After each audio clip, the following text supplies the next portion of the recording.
Sir అదే movie టవర్స్లో ఇంత పెద్ద భారీ స్థాయిలో గుడి ఈరోజు ప్రారంభించుకోవడం, సో ఎలా ఉందండి? ఇక్కడి నుంచి ఫస్ట్ నుంచి చూస్తూ వచ్చేది ఎలా? అయ్యో సార్, అందరూ ఎవరు ఏ ఇదిలో ఉన్నా కూడా సార్, అదే ఇందాక నేను చెప్పాను, దేవాలయ నిర్మాణం అనేది మాత్రం అది దైవలిఖితం. భగవంతుడి దయ వల్ల ప్రొడ్యూసర్ కౌన్సిల్ మొత్తం నిజంగా వాళ్ళని అప్రిషియేట్ చేయాలని, ప్రొడ్యూసర్ కౌన్సిల్ మొత్తం, కౌంటీ మొత్తం, అలాగే దాతలందరూ కలిసి ఇది అందరూ ఒక తాటి మీద నిలబడి ఈ దేవాలయ నిర్మాణం జరిగిందండి. శైవ కేశవుల దేవాలయం అండి. అంటే 2 తుది స్తంభాలు ఉంటాయి. శైవానికి సంబంధించిన ఫ్యామిలీ మొత్తం ఉంటుందండి, వైష్ణవానికి సంబంధించిన ఫ్యామిలీ మొత్తం ఉంటుంది. ఎవరు ఎక్కడికి వెళ్లకుండా ఎవరికి ఏది కావాలన్నా సరే వచ్చి దేవాలయంలో చేసుకునేలాగా అన్నీ చేస్తారండి. హోమశాలలు ఏది కావాలంటే అది మొత్తం అన్నీ అందుబాటులో ఉండేలా చేస్తారండి. చాలా హ్యాపీ సార్. మనకి ఫిల్మ్ దైవ సన్నిధానం అనేది సినిమా వాళ్ళకి ఉంటూ వచ్చింది. దాన్ని మించి ఇప్పుడు ఇది కట్టడం ఎట్లా సార్? ఇక్కడ దేన్ని మించి కాదు సార్, ఏదైనా దైవాన్ని మించి, ఇంక దాని తర్వాత ఏదైనా సరే సార్, అక్కడ ప్రత్యేకత అక్కడదేనండి. ఫిల్మ్ నగర్ ప్రత్యేకత ఫిల్మ్ నగర్దేనండి.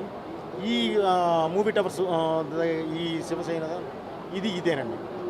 సో దేని ప్రత్యేకత దానిదేనండి. ఎక్కడికి వెళ్ళినా సరే ముందు మనసు ప్రశాంతంగా ఉండాలండి, బ్రెయిన్ చక్కగా ప్రజెంట్గా ఉండాలండి, పాజిటివ్ వైబ్స్ ఉండాలండి. అవన్నీ ఇక్కడ ఉన్నాయి.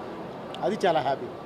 సినిమా అంటే నాట్ ఓన్లీ సినిమాస్, దైవం కూడా మాకు ఎక్కువ అని చెప్పేసి ఈ గుడి నిర్మాణం ద్వారా నిరూపించుకోండి సార్. మాకన్నా చాలా మేధావులు ఉన్నారండి, నో డౌట్ అండి.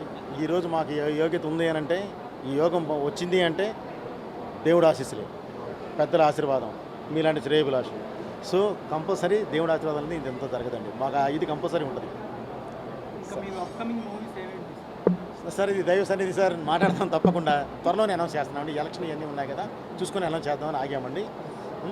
దైవభక్తి అంటే మీ ఫస్ట్ నుంచి ఎక్కువ సార్, ఆ కాన్సెప్ట్ సినిమాలు కూడా తీశారు. మరి రాబోయే అఖండ 2 అని చెప్పి చాలామంది అడుగుతున్నారు. సో దాని గురించి సార్ తప్పకుండా. మీరు అఖండ చూశారు,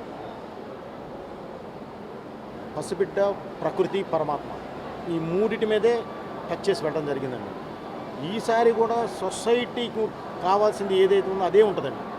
దాని మీదే కాన్సన్ట్రేట్ చేసి పెడుతున్నాం సార్. చాలా మంచి దీంతో పెడతామండి.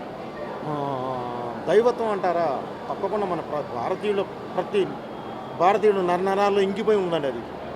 సో దాన్ని ప్రత్యేకంగా నేను చెప్పనవసరంలా, మనం చెప్తే చాలు వాళ్ళు బాగా ఆస్వాదిస్తారు సార్. సో ఈ దేవాలయానికి వచ్చిన మీడియా మిత్రులందరికీ కూడా ప్రత్యేకంగా నా కృతజ్ఞతలు తెలుస్తున్నాను. అందరూ భోంచేసి పెట్టండి. Thank you.